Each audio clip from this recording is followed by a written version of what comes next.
Hello everybody, welcome back to my channel.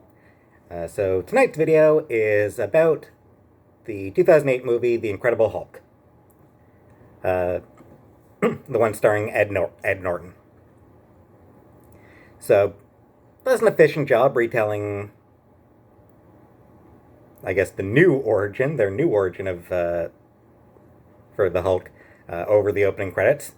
Very, very quick and efficient, and gets it done.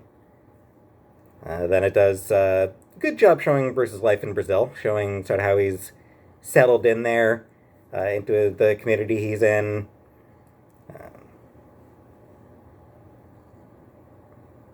Still, showing that he's still pretty isolated, that he keeps to himself a lot, but that he's got people who like and respect him, including that cute lady at the plant he works in. She was cute. She was really good looking, and she definitely had a thing for Bruce.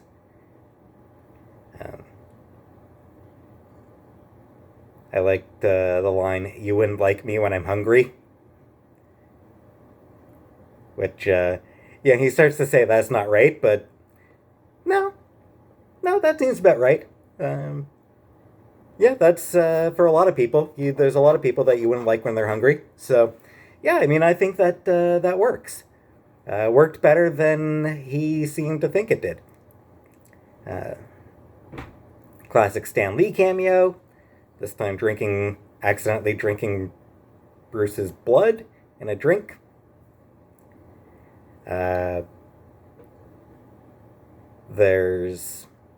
I do like the when Bruce throughout the movie, how Bruce keeps in contact with Mr. Blue. That actually comes from the comics. Specifically, it was during the Bruce Jones, Mike Deodato Jr. run, where it was actually Betty Ross using the Mr. Blue alias to keep in contact with Bruce while he was on the run. That run was weird. The Jones Deodato, that was a weird ass run. Not great, I don't feel.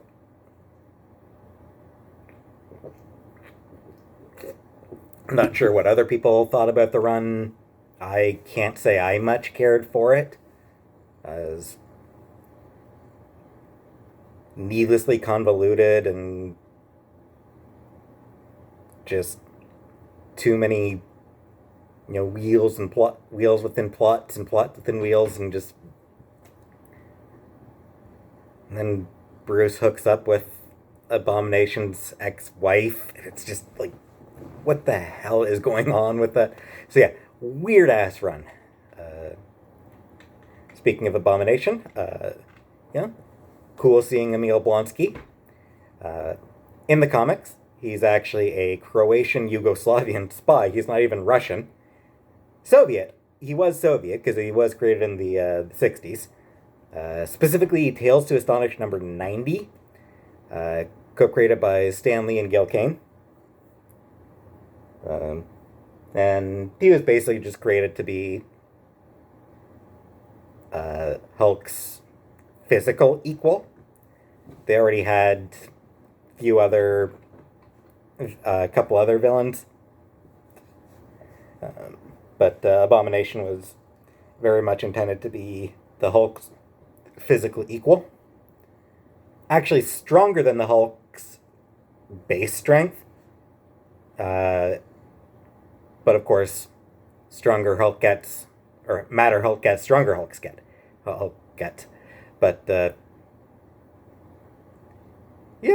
Blonsky's kind of a weird character. Most of his history, he has just been, a really strong guy who fights the Hulk pretty regularly. But there was a span of a good few years there where he was just sort of protecting an underground community in beneath New York City. And so he wasn't really a villain during those days. But yeah, yeah, that was sort of a weird thing, and but whatever for that. Um, but like I said, most of the time, Abomination's whole thing is that he goes toe to toe with the Hulk. He's the Hulk's physical equal. Uh, there was a good chase through the streets with Blonsky and the other soldiers chasing after Bruce, and Bruce just running through streets, jumping along rooftops. Very a lot of fun. It was a really fun chase. Really well done. Afterwards, with when we see Ross and Blonsky talking a few times, there's really good chemistry between General Ross and Emil Blonsky. The two actors just play off each other really well. So there's a really solid chemistry between those two actors, which makes their scenes together really good to watch. And two solid actors, of course. Like, they're both great actors. But yeah, they just do have that chemistry that makes for great scenes. Lou Ferrigno cameo. Yay, Lou Ferrigno! The original Incredible Hulk. It's fun seeing him, security guard again.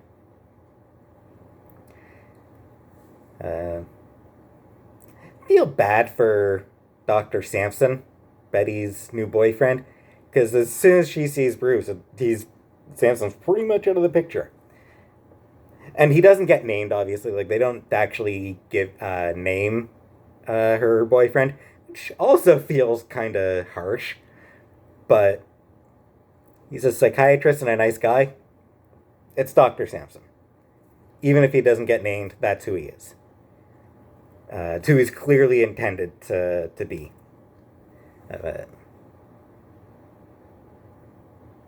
Sampson's always been a reasonably cool character as well. I liked that Ross was very cautious when Blonsky was getting the super soldier serum injection. Minimal dose, and then telling him that if he starts feeling weird at all, that he's to pull back and all that. So I like that he seemed to care.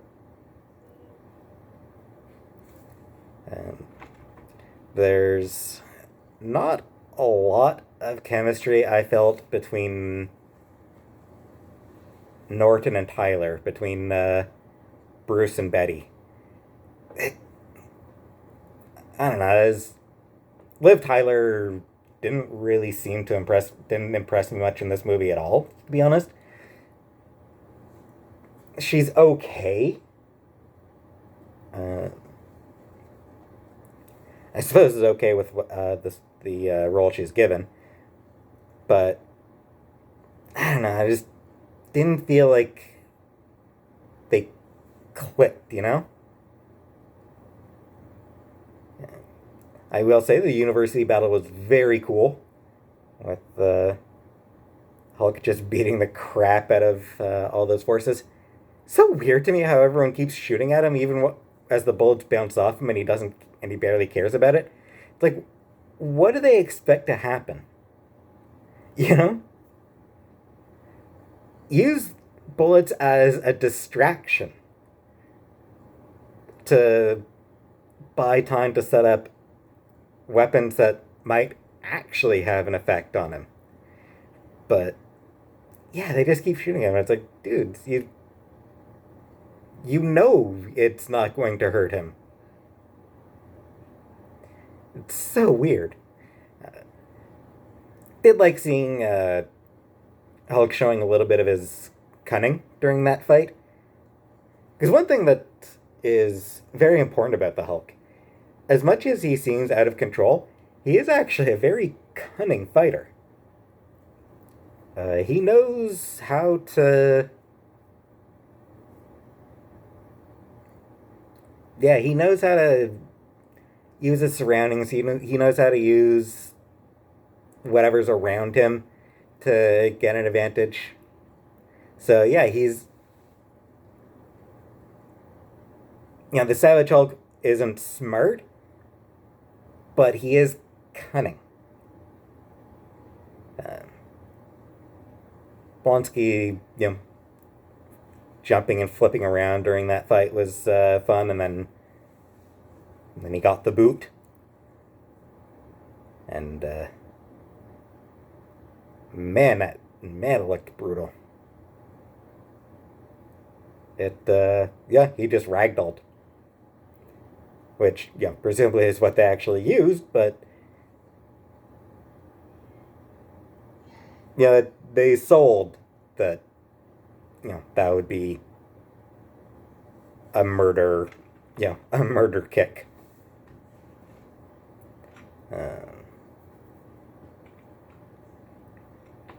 I like seeing Samson's disdain for General Ross. Samson is a good guy. He is. And the poor guy just loses Betty to the Hulk, and I do feel bad for him. He clearly deserves better. I like the occasional flashes of Bruce having PTSD from his Hulk episodes. That's a pretty cool touch.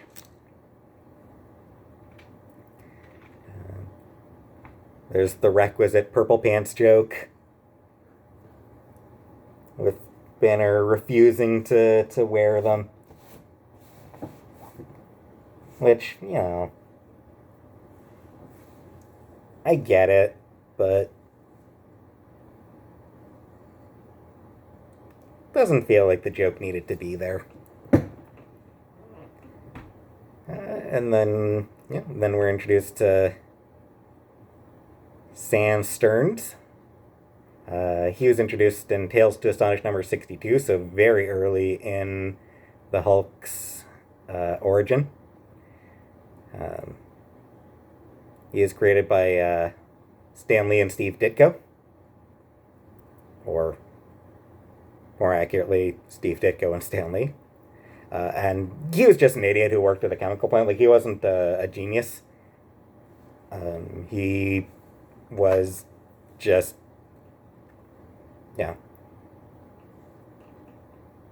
kind of a stupid guy who got a job doing menial labor at a chemical plant, and then he got sprayed with gamma radiation, and that made him super smart. Turned him into the leader, who is he and General Ross are the Hulk's sort of biggest nemesis. And frankly, General Ross has had plenty of times where he wasn't an enemy of the Hulk. So the leader is very much the Hulk's arch nemesis. There's no question that he's the Hulk's greatest villain, biggest villain. He's the arch nemesis. Not that the Hulk doesn't have plenty of other foes, but leader is definitely the most dangerous, and the one who is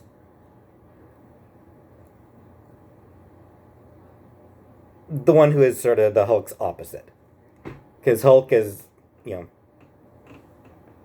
a genius who becomes a savage monster and Hulk is just pure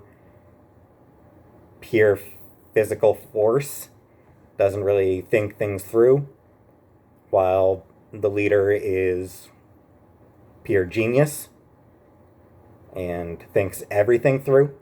So yeah, they've got that opposites thing going on, the mirror image thing going on, that that makes the leader a really effective foil for the Hulk.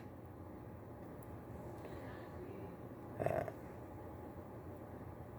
I love the crazy cab driver in when Bruce and Betty are trying to reach Stearns. That guy is great. And then Betty's just absolute rage at him.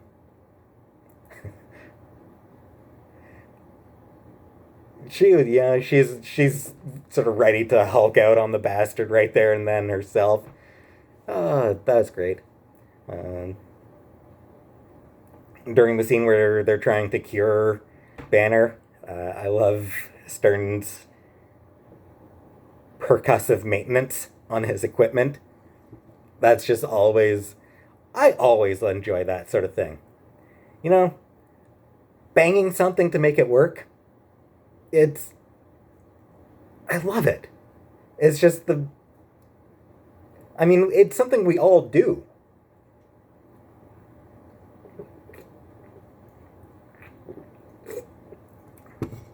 So it's always fun when they do it in movies too, and especially when it's a genius character doing it. Uh, and I enjoy the fact that Stern's in this movie, his love of science, his excitement over science, consistently overrides any fear he has. You know, he's got a gun pointed at his face, and uh, and then Blonsky says he wants what was taken from the Hulk injected into him, and Stern's is like, "Oh shit, forget about the gun. This is science now. This is something I don't know what'll happen." Um, and then the bits of Hulk blood dripping into entering his head, and you see his head start shifting. Um, Shame that was never actually followed up on. Uh, I think there are plans for him to show up in something coming up soon, in somewhere in the MCU soon. But yeah, just kind of a shame that yeah, he just sort of disappeared after that. He never got to come back as the leader. I liked Bruce's "oh shit" moment while he was falling. Yeah, he's sort of trying to Hulk out, and it's like, uh oh, this isn't actually working. It was funny. Um, Fight between Hulk and Abomination was pretty good. It was brutal. Um, I did see that. I did like the moment where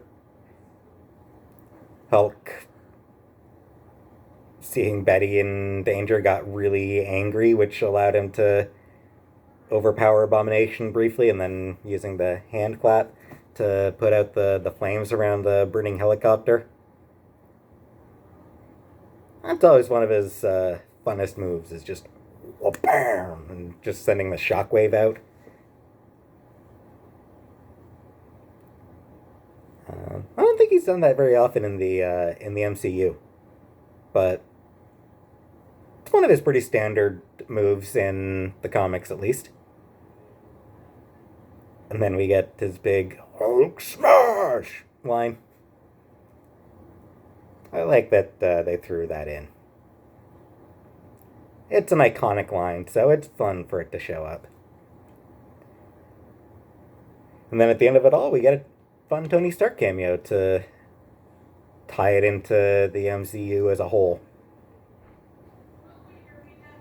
And so yeah, on the whole, yeah, it was a good movie. Uh, it didn't swing as hard as Ang Lee's Hulk did. It did play it a lot safer. Um,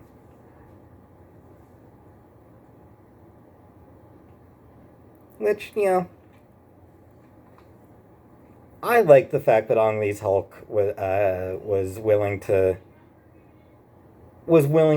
be ambitious, despite all the problems it had. Uh, you know, it tried to be something. It tried to be something special. It had ambitions. Incredible Hulk, not so much. Edward Norton, he's a good actor.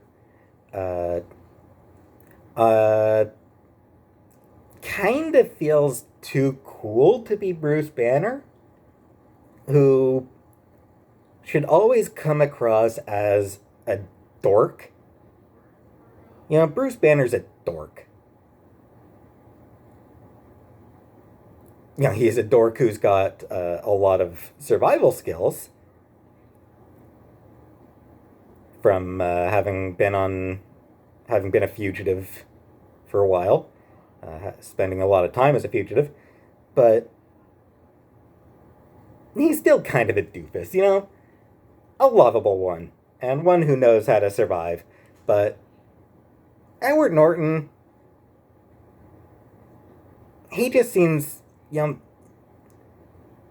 any role he plays, any character he plays, is going to come across as a fairly cool guy. And that just doesn't feel like Bruce Banner. The special effects were pretty decent. Better than they were for Ang Lee's Hulk. But, yeah, movie looked fine. I'm not the most observant person, so I'm sure other people can see all sorts of problems with the CGI, but it was okay for me. I had no problems with it.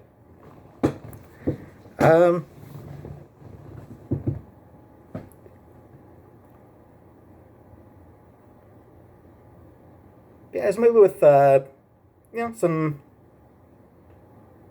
really fun stuff, some exciting fight scenes, some pretty decent humor here and there. Some nice shout outs to the comics. But it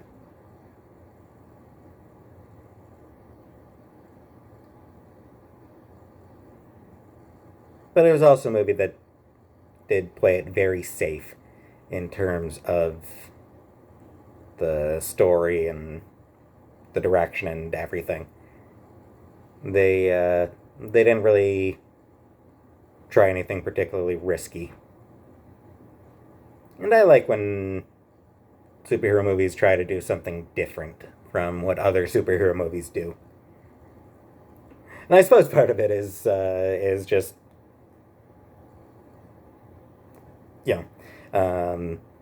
Incredible Hulk was one of the movies that started the overall trend of MCU movies. It was Iron Man and Incredible Hulk, and they were movies that did very much set the tone for the MCU. So I guess Incredible Hulk does suffer a little bit from what's come after. But regardless,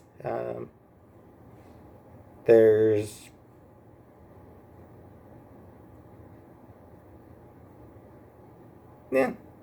there's not much else to that I can say about it, I guess.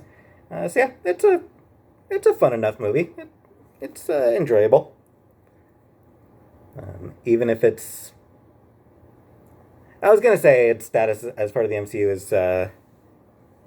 semi-questionable, but nah, the Abomination's shown back up again, so and he's going to be in the She-Hulk series as well. So, no, I guess the movie is pretty much confirmed canon. And I mean, obviously, there was reference to what happened at the university, but yeah. Anyway, so yeah, I enjoyed it. I had a good time.